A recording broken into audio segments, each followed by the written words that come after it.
처음으로 돌아가 보자. 예. 이 돈이 도대체 어디서 났냐, 최초에. 지금은 이제 그 끝에 어떻게 숨겼냐를 찾고 예. 있잖아요. 근데 이 돈이 처음 어떻게 시작되었나로 돌아가 보자. 예. 이 주제를 들고 오셨어요. 예. 자, 최태민 씨가 박근혜 전 대통령을 만나기 전에는 아주 가난했다, 찢어지게. 이런 그렇습니다. 이야기는 뭐 의붓아들 조순재 씨로부터도 나왔고, 네. 여러 차례 여러 사람을 통해서 나왔던 얘기예요. 근데 돈이 하나도 없다가, 네. 예. 끼니를 걱정했다라고 했으니까요. 그렇죠.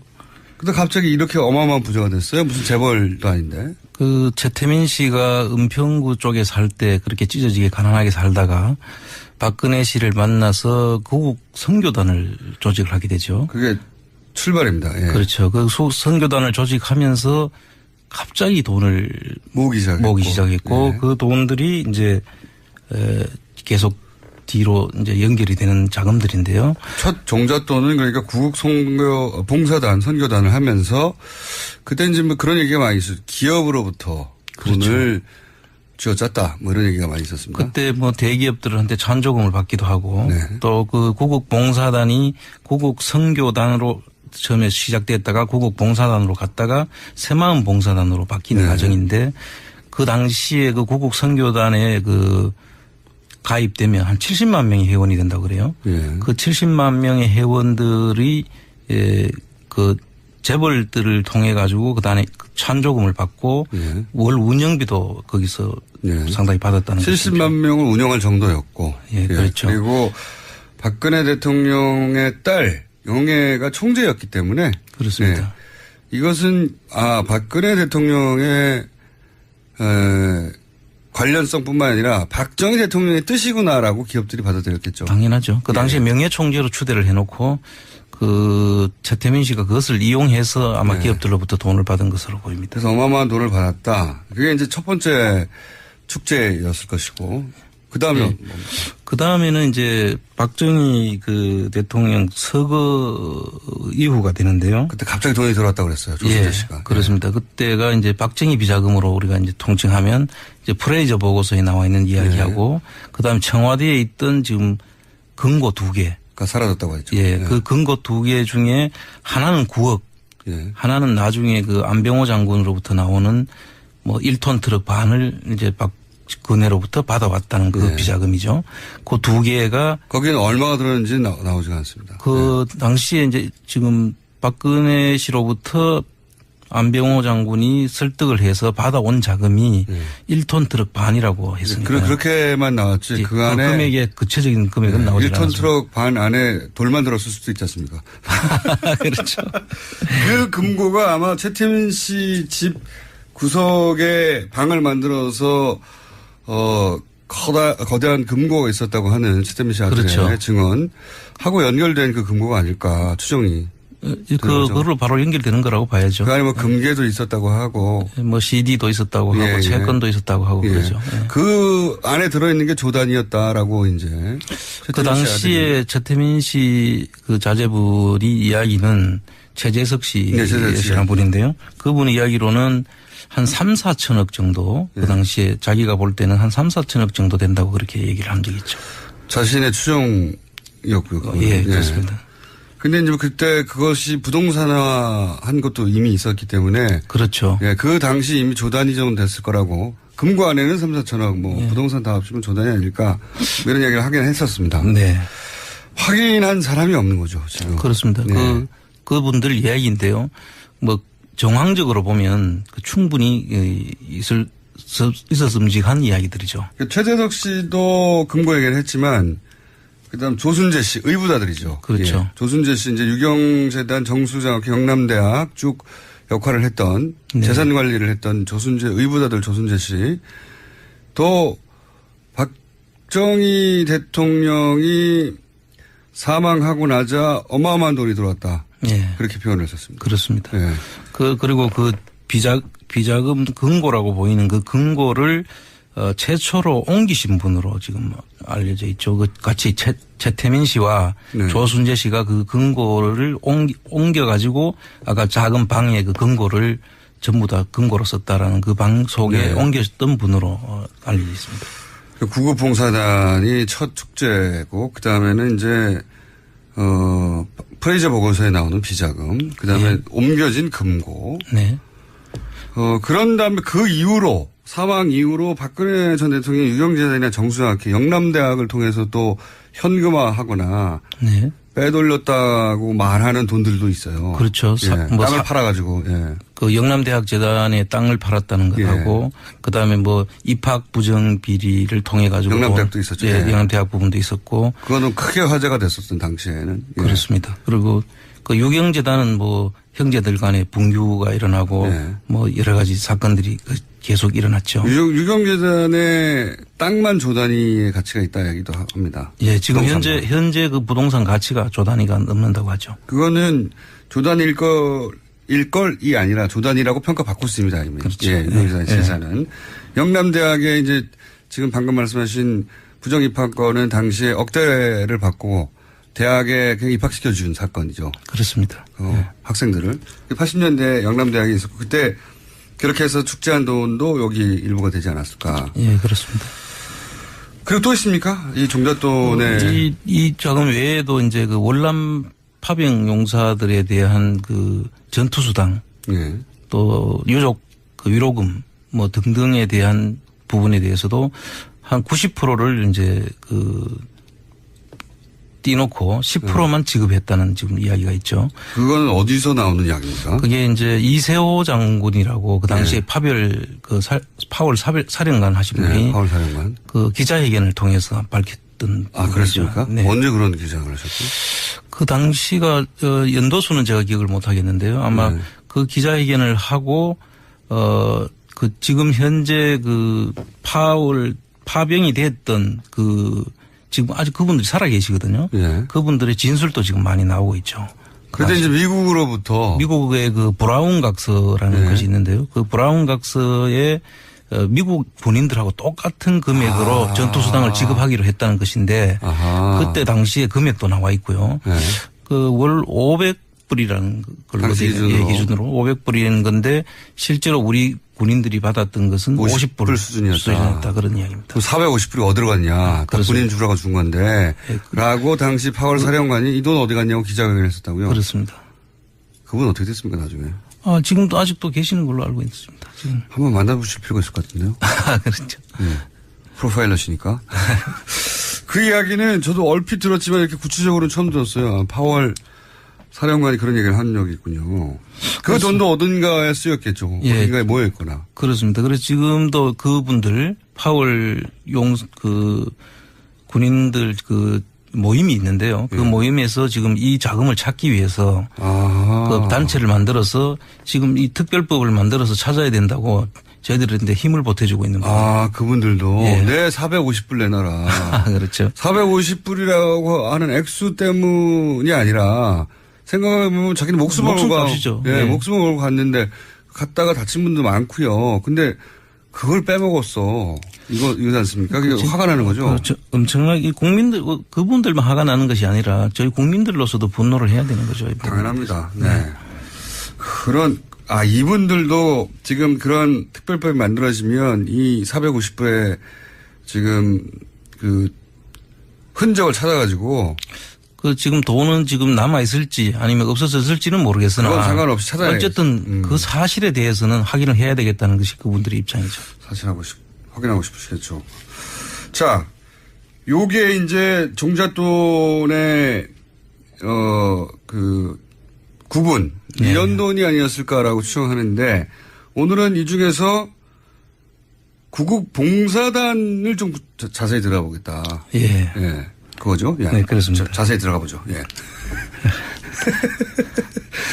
구국 봉사단 재산이 어떻게 된 겁니까? 좀 구체적으로 말씀해 주시면. 구국 봉사단은 75년인가 시작됐죠? 네, 그렇습니다. 구국 봉사단이 이제 처음에 최태민 씨가 75년도에 대한구국 선교단으로 출발을 합니다. 그리고 명예총재로 당시에 그 영예였던 박근혜 씨를 총재로 추대를 하고요. 네네. 그다음에 그 구국 선교단, 구국 봉사단을 거쳐 가지고 예. 새마음 봉사단으로 이제 이 공조직이 되는 시점으로 그렇죠. 보입니다. 네. 그 새마음 봉사단. 대통령이 빼게 되는 조직인 거죠. 그렇죠. 네. 그래서 그 속에 보면은 그 전번에 그 청문회 전국에서 이야기됐던 그 우병우 수석의 그 장모 네. 김강자 씨라는 분이 있지 네. 않습니까? 그분이 여기에 사진으로 전에 한번 그렇죠. 등장을 했죠. 그래서 인연이 이게 한두 배 인연이 아니다. 그렇습니다. 예. 그리고 그런 얘기가 나왔었죠. 또 최순실 씨도 이 대학생 봉사단에 또 단원으로 가입이 돼 있죠. 그리고 우병우 전 민주수석의 장인이 또 최태민 씨하고 친분이 상당히 436이라고 흔히 그렇게 말하는 알려져 있죠. 예. 그런 관계였다. 그래서 매일 사무실에 놀러 왔다는 진술도 그때 나왔었습니다. 그렇습니다. 예. 어마어마하게 오래 올라가는 인연인데 우병우 민정수석은 나는 모른다 최순실 모른다고 하는 거죠. 예. 모른다고 나는 절대. 예. 그렇게 알고 싶지 않았던 거 아닐까요? 알았는데 몰랐다고 해야 되는 상황이겠죠. 그렇게 네. 봐야죠. 그러면은 구급봉사단은 당시에 돈을 어떻게 모았습니까? 그 당시에 이제 기록들을 보면요. 그 김정념 씨라고 그 당시 최장수 그 비서실장을 하신 분이 대통령 비서실장. 박정희 대통령의 정권에서 비서실장. 대통령의 비서실장을 했던 분인데 이분이 낸 회고록에 보면은 그 기부금을 낸 업체들에 대해서는 특혜를 이제 부여하고 민원을 해결해 주는데 똑같네요, 지금. 그렇습니다. 똑같죠. K 미르 재단하고 똑같네요. 그렇습니다. 돈 내라 그러면 특혜 줄게 이거. 그 박근혜 씨가 그 당시에 그 김정남 씨한테 부탁을 했다는 것이고 그걸 자기가 그 박 대통령한테 이야기를 했더니 그 문제가 있다고 해가지고 못하게 했다 뭐 그런 회고록이 지금 나와 있고요. 그다음에 그 실제로 그 지금 K 미르처럼 똑같이 이제 어떤 민원을 해결해 주는 조건에 그 자금을 찬조를 받고 운영비도 받고 뭐 이렇게 하는 그런 구성을 가지고 있습니다. 그때 그러니까 최순실 씨는 아버지가 했던 대로 한 거예요. 그렇습니다. 아버지의 성공 모델을 그대로. 아버지의 비즈니스 모델이죠. 네. 그 당시에는 그 특별히 그 자기 창의적인 그런 방법은 생각을 못 했던 것 같고. 아버지가 착안한 방법을. 아버지의 방법을 그대로 답습을 했는데. 아버지가 박정희 대통령과 했던 방식을 딸이 박근혜 대통령과 한 거죠. 그렇습니다. 그때 노란 수첩이라고 이야기 나오지 않습니까? 그 노란 수첩 네. 그 당시에 그 최재석 씨 말에 의하면 네, 최재석 씨는 아들입니다. 최태민 씨 아들의 그 노란 수첩에 이런 방법들을 맞습니다. 전부 다 정밀 기록을 해놨다는 것 아닙니까? 노하우. 돈을 해먹는 노하우 거기 다 있었다고. 예. 예. 거기에 그런 말도 하셨죠. 거기에 노하우, 재벌로부터 돈을 뜯어내는 방법도 다 있었지만 그 돈을 어떻게 숨기느냐는 방법. 자금 세탁하는 방법까지 상세하게 적혀 있었다고 하고. 그래서 개인이 돈을 들고 가봐야 얼마 되겠냐 그거. 기업을 통해 세탁해야 된다. 기업은 해외에서 사업도 하고 투자하니까 기업 돈으로 나가면 어마어마하게 그냥 나갈 수 있다. 그 기법이 아버지 수첩에 적혀 있었다고. 그 부동산 그 물려주는 방법. 네. 그 다음에 이제 기업을 통해 자금 세탁하는 방법.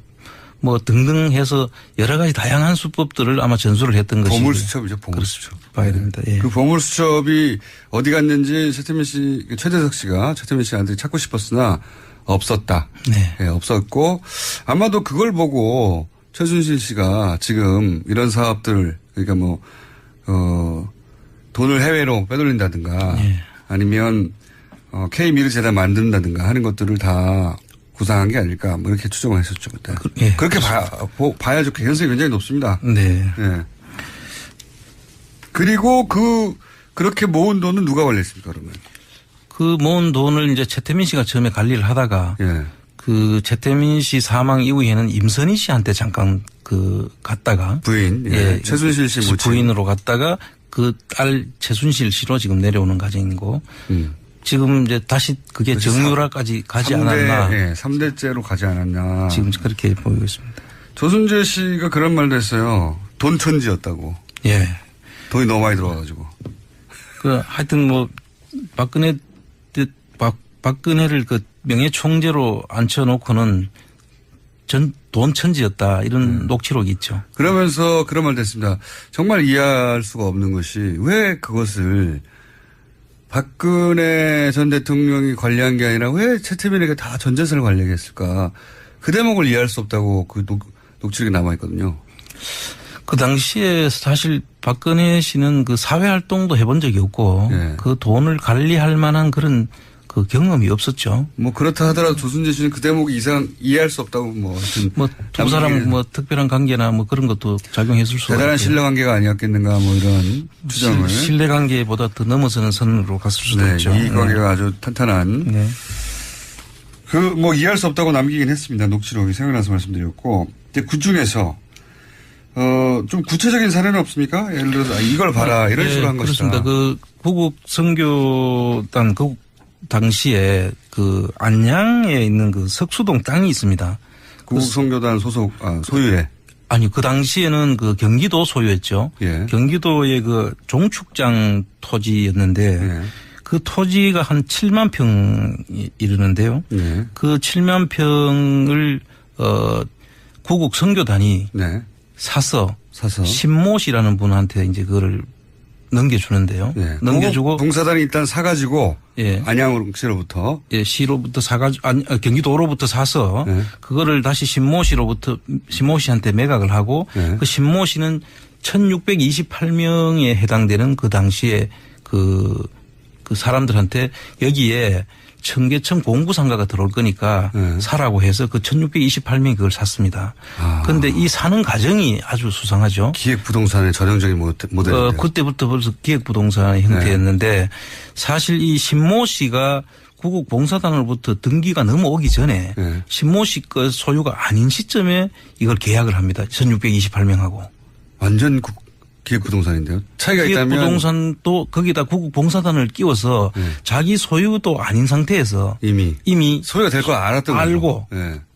그거를 전부 다 1628명의 그 지금 현 소유주들한테 팝니다. 그런데 이게 지금까지 묶여 있어 가지고 지금 그 전혀 재산권 행사를 할 수 없는 상태죠. 1680명. 1628명이나 되는 분이 여기에 지금 아직도 재산권 행사를 못 하고 있는 그런. 이분들은 말하자면 속은 거네요.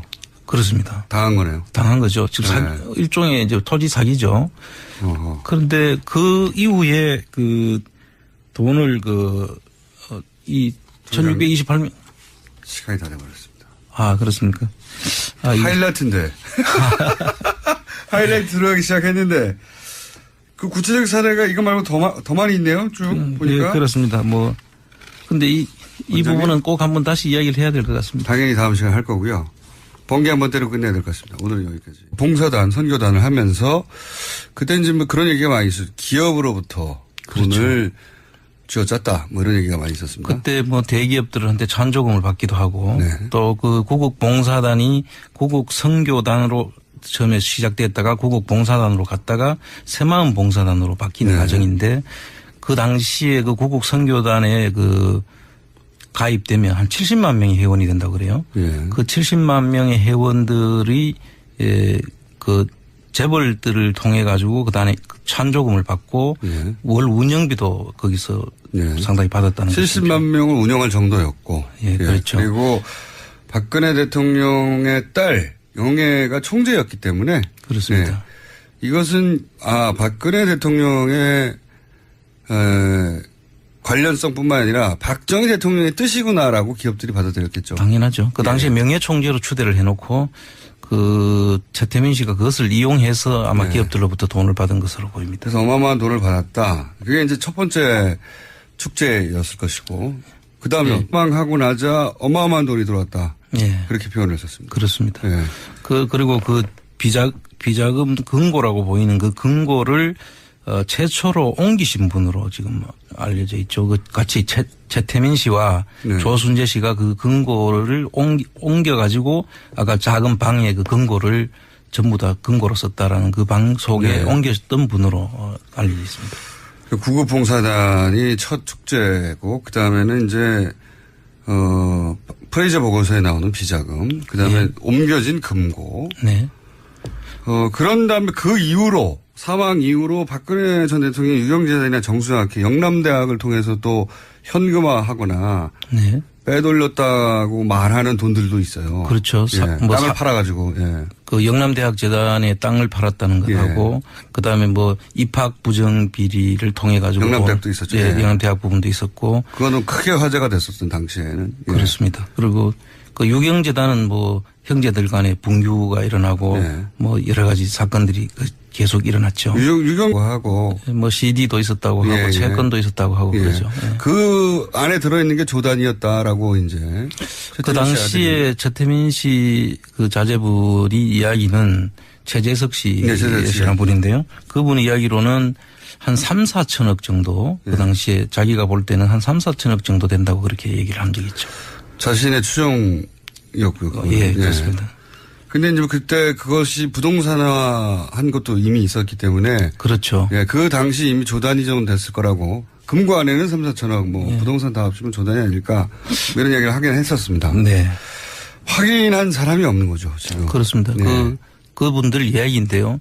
뭐 정황적으로 보면 충분히 있었음직한 이야기들이죠. 최재석 씨도 금고 얘기를 했지만 그다음 조순재 씨 의부자들이죠. 그렇죠. 예. 조순재 씨 이제 유경재단 정수장 경남대학 쭉 역할을 했던 재산 관리를 했던 조순재 의부자들 조순재 씨 또 박정희 대통령이 그 다음에는 이제 박정희 그 대통령 서거 이후가 되는데요. 그때 갑자기 돈이 들어왔다고 그랬어요. 조순재 씨가. 그렇습니다. 그때가 이제 박정희 비자금으로 우리가 이제 통칭하면 이제 프레이저 보고서에 나와 있는 이야기하고 그다음에 청와대에 있던 지금 금고 2개. 사라졌다고 했죠. 예. 그 금고 2개 중에 하나는 9억. 하나는 나중에 그 안병호 장군으로부터 나오는 뭐 1톤 트럭 반을 이제 그네로부터 받아왔다는 그 비자금이죠. 그 2개가 거기는 얼마가 들었는지 나오지가 않습니다. 그 당시에 이제 지금 박근혜 씨로부터 안병호 장군이 설득을 해서 받아온 자금이 1톤 트럭 반이라고 했으니까. 그렇게만 나왔지. 그 안에. 금액의 구체적인 금액은 나오지 않았습니다. 1톤 트럭 반 안에 돌만 들었을 수도 있지 않습니까? 그렇죠. 그 금고가 아마 최태민 씨 집 구석에 방을 만들어서 거대한 금고가 있었다고 하는 최태민 씨 아들의 그렇죠. 증언하고 연결된 그 금고가 아닐까 추정이. 그거로 바로 연결되는 거라고 봐야죠. 그 안에 뭐 금괴도 있었다고. 처음으로 돌아가 보자. 예. 이 돈이 도대체 어디서 났냐 최초에. 지금은 이제 그 끝에 어떻게 숨겼냐를 찾고 있잖아요. 근데 이 돈이 처음 어떻게 시작되었나로 돌아가 보자. 이 주제를 들고 오셨어요. 예. 자, 최태민 씨가 박근혜 전 대통령을 만나기 전에는 아주 가난했다, 찢어지게. 그렇습니다. 이런 이야기는 뭐 의부자들 조순재 씨로부터도 나왔고, 여러 차례 여러 사람을 통해서 나왔던 얘기예요. 그러니까 돈이 하나도 없다가, 예. 끼니를 걱정했다라고 했으니까요. 그렇죠. 근데 갑자기 이렇게 어마어마한 부자가 됐어요? 무슨 재벌도 아닌데. 그 최태민 씨가 은평구 쪽에 살 때 그렇게 찢어지게 가난하게 살다가 박근혜 씨를 만나서 고국 선교단을 조직을 하게 되죠. 그게 출발입니다. 예. 그렇죠. 그 선교단을 조직하면서 갑자기 돈을 모으기 시작했고 그 돈들이 이제 계속 뒤로 이제 연결이 되는 자금들인데요. 첫 종잣돈은 그러니까 구국 선교